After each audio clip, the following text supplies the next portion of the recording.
উদ্দেশ্য। আমার নবীর পরে পৃথিবীতে কোনো নবী নাই। যদি কোনো ব্যক্তি নবী দাবি করে, হ্যাঁ, আমার রাসূল সাল্লাল্লাহু আলাইহি ওয়াসাল্লাম বলেছেন, আমার পরে যদি নবী হইতো, ভালো করে বুঝেন, আমার পরে যদি নবী হইতো তাইলে কে হইতো? রাসূল বলেছেন আমার পরে যদি নবী হইতো তাইলে উমর ইবনুল খাত্তাব হইতো। এই কথা রাসূল কেন বললেন? উমরের এত বড় মর্যাদা কি করে হইল? বলে উমর জমিনে বৈশা কথা বললে আল্লাহ পাক আরশ থেকে তার কথা মোতাবেক আয়াত নাজিল করেন।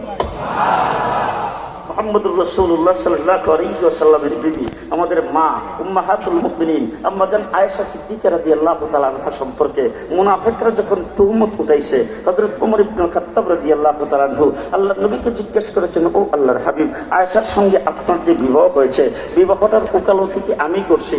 বলে না। আবু বকর সিদ্দিক করছে? বলে না। উসমান করছে? বলে না। সাহাবায়ে কেরামের কেউ করছে? বলে না। বলে ওকালতি কে করেছেন? বলে স্বয়ং আল্লাহ করেছেন। হযরত ওমর ইবনে খাত্তাব ডাক দিয়া কয়, তাইলে ফায়সালা আল্লাহ পাকের পক্ষ থেকে আসবে। হাজা বুহতানুন আযীম, হাজা বুহতানুন আযীম। হুজুর আকরাম সাল্লাল্লাহু আলাইহি ওয়াসাল্লাম হযরত ওমরকে ডাক দিয়ে বলে, ওমর, আমার সমস্ত জ্ঞালানি তুমি দূর করে দিয়েছো। এই কথা বলে মিটিং মুলতবি করে আল্লাহর নবী আম্মাজান আয়েশা সিদ্দিকার সঙ্গে সাক্ষাৎ করতে আবু বকর সিদ্দিকের ঘরে গিয়েছেন। যায় দেখে ঘরের একটা কোণার ভিতরে আম্মাজান আয়েশা সিদ্দিকা নামাজের মুসল্লায় বসে আল্লাহর সঙ্গে হাইকোর্টের সুপ্রিম কোর্টের সাথে লাইন লাগাইছে। কোন কোর্টের সাথে? সুপ্রিম কোর্টের সাথে লাইন লাগাইছে। সেখানে যে নামাজের মুসল্লায় আল্লাহ রাসূল বসতেন। বসার পরে আম্মাজান আয়েশা সিদ্দিকা বলে, আমার হুজুরের চেহারা দেখে মনে হইল ওহির বাপ শুরু। হুজুর আকরাম সাল্লাল্লাহু আলাইহি ওয়াসাল্লামের কাছে যখন ওহী আসতো তখন প্রসবের গোড়া দিয়া গাম বের হতো। আম্মাজান আয়েশা বলেন, ওহির বাপ শুরু হয়ে গেছে।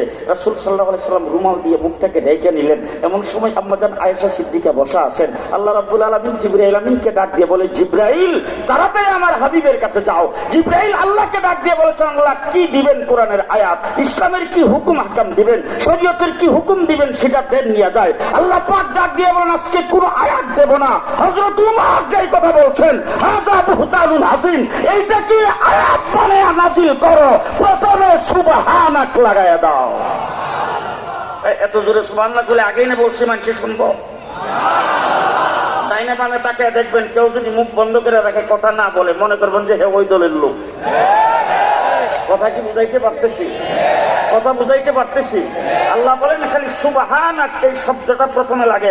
হাযা বুহতানুন আযীম, উমর যেটা বলছে সেটাই কোরআন। উমরের মুখ থেকে যে শব্দ বের হয় সেই শব্দটাকেই আল্লাহ পাক কোরআন হিসেবে নাজিল করে। কোন উমর? যেই উমর বাইতুল্লাহ শরীফ তোয়াফ করেছেন আল্লাহর নবীর সাথে। তোয়াফের পরে মকাম ইব্রাহিমে যাইয়া দাঁড়ায়া কি যেন দেখতেছে আর ভাবতেছে। আল্লাহ নবী জিজ্ঞেস করেছেন, উমর কি দেখতেছ?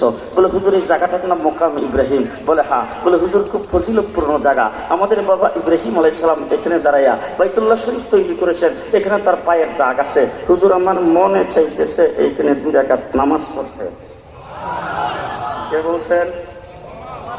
এখন উমর যে প্রস্তাব করেছেন প্রস্তাবটা ভালো না খারাপ? ভালো। কিন্তু উমরের যে প্রস্তাব করেছেন সেই প্রস্তাবে কি আল্লাহর কোন হুকুম এখনো আছে? নাই। যেহেতু আল্লাহর হুকুমে নাই, এই জন্য রাসূল হাও করতে পারে না। আর যেহেতু উমর ভালো প্রস্তাব করেছেন এই জন্য নাও করতে পারে না। হুজুর চুপ। মুহূর্তের ভিতরে জিবরাইল আমিন ঈসা রাসূলকে ডাক দিয়ে বলে, হুজুর উমর ইবনুল খাত্তাব যে প্রস্তাব আপনাকে করেছেন সেই প্রস্তাব আল্লাহর আরশে মঞ্জুর হয়ে গেছে। ওয়াত্তাখিযু মিন মাকামি ইব্রাহিম মুসাল্লা। উমর ইবনুল খাত্তাব প্রস্তাব করেছেন। আল্লাহ পাক ডাক দিয়ে বলেন, ও আল্লাহর হাবিব, আজকে উমর যে প্রস্তাব করেছেন শুধু উমর প্রস্তাবকারীর জন্য নয়, আপনি আখিরি নবী, আপনার জন্য নয়, আপনার সাহাবায়ে কেরাম যারা সাথে আছে তাদের জন্য নয়, কিয়ামত পর্যন্ত পৃথিবীর যত মানুষ এখানে বাইতুল্লাহ তোয়াফ করার জন্য আসবে, প্রত্যেকের তোয়াফের পরে 2 রাকাত নামাজ মাকামে ইব্রাহিমে আদায় করতে হবে। উমর ইবনুল খাত্তাব কোন উমর? যেই উমর রাসূল সাল্লাল্লাহু আলাইহি ওয়াসাল্লাম একটা রাস্তা দিয়ে যাচ্ছেন, যাওয়ার পরে দেখে রাস্তার চৌরাস্তার মোড়ে একটা হাবশী মহিলা, বাংলা বুঝতেছেন তো, হাবশী মহিলা খুব মনের সুখে গীত গাইতে